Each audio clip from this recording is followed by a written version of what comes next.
Hi and welcome to what should be the last episode of Attitude for the year. But this year we've got an extra episode and that screens next week. That program brings you the winners of the Attitude Awards. Today we bring you some background on the 24 finalists over the 8 categories.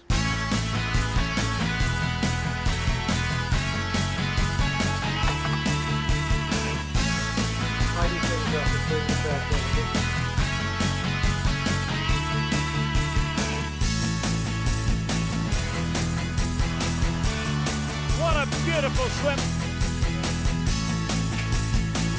I'm a big fan of my hometown.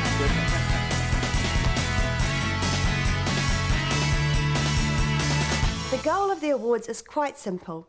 It's to celebrate the achievements of New Zealanders living with a disability. Achievements that aren't recognised on any other national platform, and should be. To be honest, 12 months ago we never dreamed it would become reality. But now that it is, we hope it becomes an annual event. There's a bit of background to these awards, so we better fill you in. Curtis came up with the concept of a national awards event when he was out filming one day. An Auckland school had called and asked me to speak to their students. I did a spiel about attitude, and afterwards the kids came up to me and asked me about how they'd go about getting a job. They all wanted to work but were worried about employer responses. So we did some research and found there was almost 40% unemployment in the disability sector. We got together and tried to come up with a way to alleviate that statistic. And then Curtis had the big idea of national awards, highlighting achievements across many different areas. Yeah, big idea, all right. You watch. It'll be as big as the Halbergs one day, though. Today we're at the Mount Roskill Grammar McLean Centre, where students are already focused on the jobs they want. Catherine, what are you studying at the moment? English, history, classics, French and economics. Wow, that's a lot. Where do you hope to take them? Hopefully I'm going to carry on and study law and eventually become a human rights lawyer. This is Jared. Jared, what kind of subjects are you studying? Maths and physics. Really? And what do you sort of hope to do when you finish school? To become a physicist. So Jordan, what are you studying at school at the moment?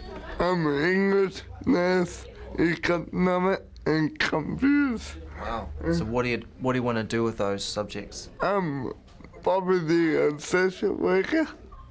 Why is that? Because I like talking and helping people. The Attitude Awards have 8 categories: sportsman, sportswoman, spirit, enterprise, employer, youth, community and art. Our judges selected 3 finalists in each category.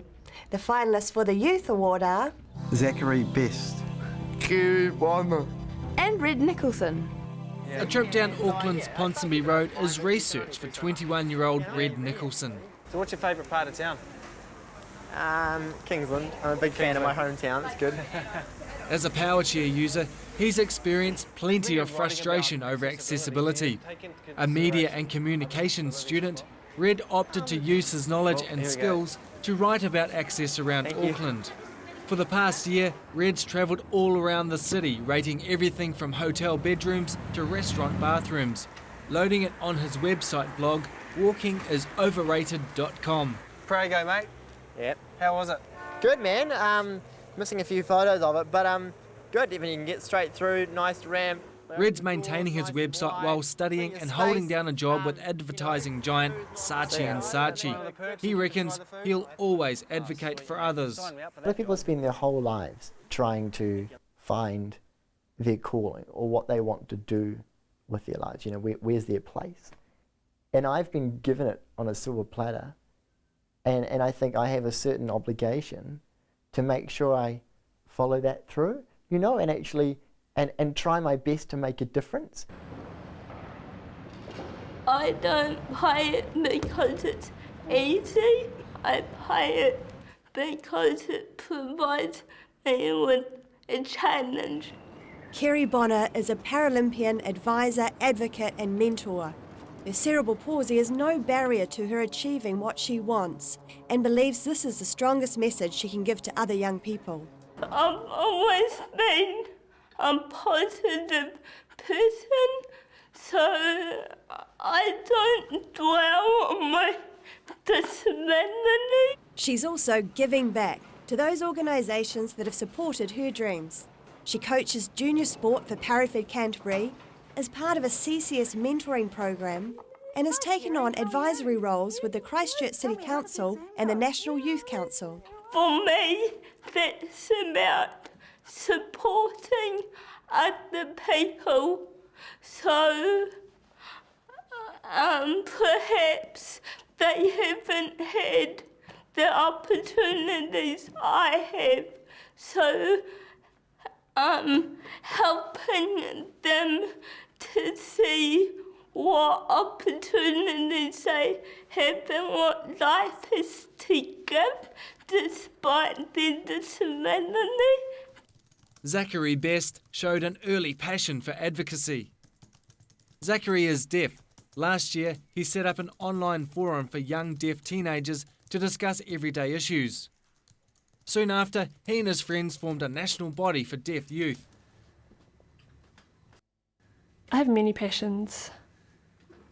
A big passion of mine is advocating for deaf youth here in New Zealand. Since I was a little kid, deaf people have missed out on access to a lot of information, and we haven't had the same successes as other hearing young people. And as an observation of myself, I haven't been seen as an equal to others. So I believe that deaf people can become equal. Now he's studying law at Victoria University, determined to become New Zealand's first deaf barrister.